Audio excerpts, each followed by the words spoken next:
Hello and welcome back to the Microlearning Institute. In this tutorial we're going to look at the general area of leadership, and we're going to contrast leadership and management, and we're also going to look at some theories in the areas of leadership and how they apply in a particular context. So firstly, let's look at the difference between management and leadership. Management involves developing formal plans and monitoring results, whereas in contrast, leadership is more about coping with change and establishing a long-term vision for the organization and the team. A number of different leadership types have been identified. Different terminology has been applied. One is we can have what's called an authoritarian leader, or a paternalistic leader, or a democratic leader, or a laissez-faire leadership style. An authoritarian leader, these provide clear expectations for what needs to be done, when it should be done, and how it should be done. There is also a clear division between the authoritarian leader and his or her followers. Authoritarian leaders make decisions independently with little or no input from the rest of the group. Let's contrast this with a democratic leader. Democratic leaders offer guidance to group members, but they also participate in the group and allow input from other group members. Employees and team members have greater involvement in the decision making, and in this style there is an emphasis on delegation and consultation. Let's now look at the laissez-faire leadership style, and here somebody who exhibits a laissez-faire style will leave the details to experts, and the leader doesn't interfere with the subordinates on the team. The managers and the employees have the freedom to do whatever they think is best, and this style of leadership is effective when staff are ready and willing to take on responsibility. Finally, in this regard, let's look at the paternalistic style of leadership. And here, the leader decides what is best for the employees. So this relationship is almost like a father and son or father and family type relationship. It's akin to a parent-child relationship with very little delegation, and it's a softer form of authoritarian leadership. Now let's look at Tannenbaum and Schmidt's model of leadership. So Tannenbaum and Schmidt identified a number of leadership styles. One was the telling style, and again where the manager identifies problems, makes decisions, and announces a solution to subordinates and expects the subordinates to implement the solution. Tannenbaum and Schmidt also identified the selling style, and here the manager still makes the decisions, but the manager attempts to overcome resistance through discussion and persuasion of the team. Another leadership style identified by Tannenbaum and Schmidt was the consulting style, and here the manager identifies the problem and presents it to the group, and then the manager listens to advice and suggestions before making a final decision. Finally, Tannenbaum and Schmidt identified the joining style, where the manager defines the problem and passes on the solving and the decision making to the group. Next, let's look at Blake and Mouton's leadership theory.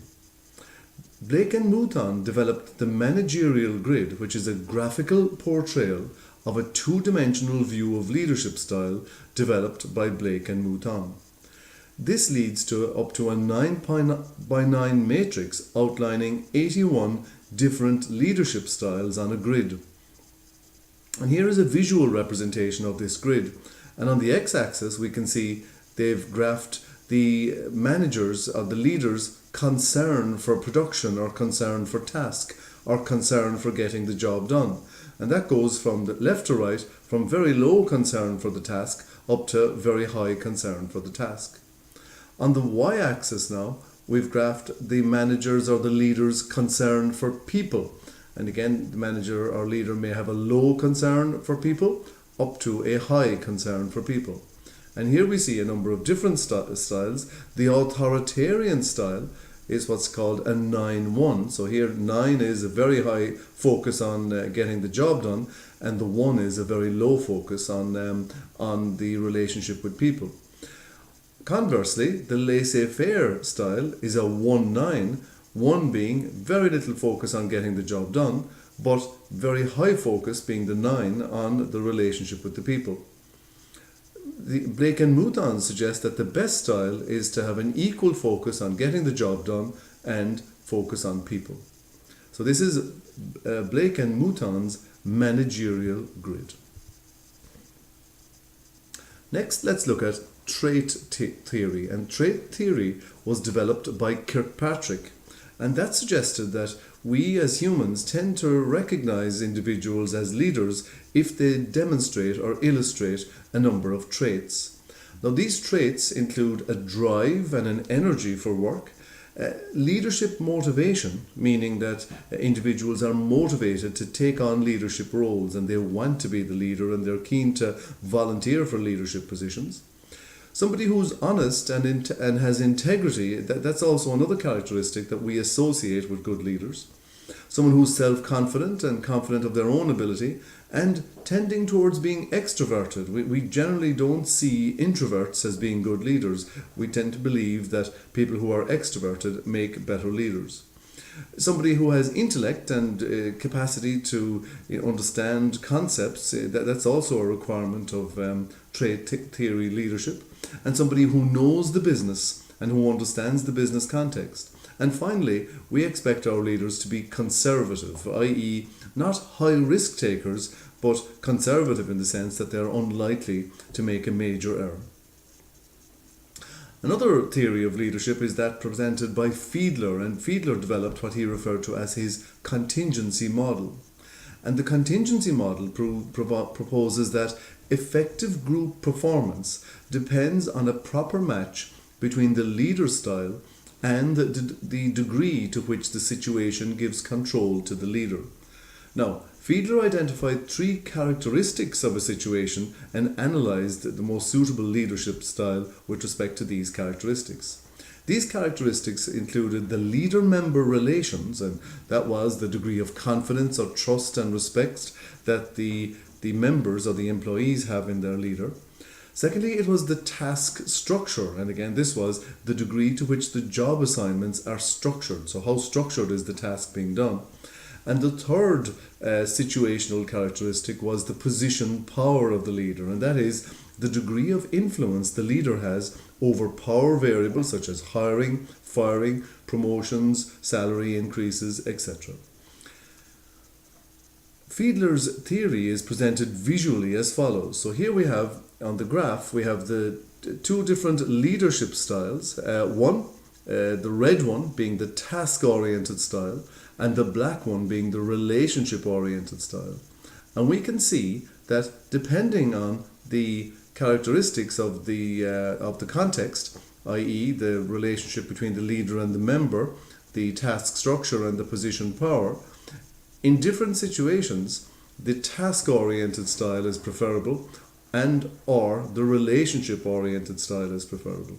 So if we take the left side of this graph, we can see that, and I'll take the extreme left one here, where the leader-member relationship is good, where the task structure is high, and where the position power is strong, then the red style of leadership, or the task-oriented leadership, is preferable over the relationship-oriented style.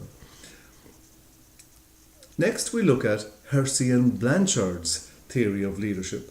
And Hersey and Blanchard say the level of maturity of a worker plays a role in leadership behaviour. So Hersey and Blanchard developed a grid as follows, and again on the y-axis they put the relationship behaviour, or the focus on the relationship, and again they scale that from low to high. And on the x-axis we have the task focus, and again scaled from low to high.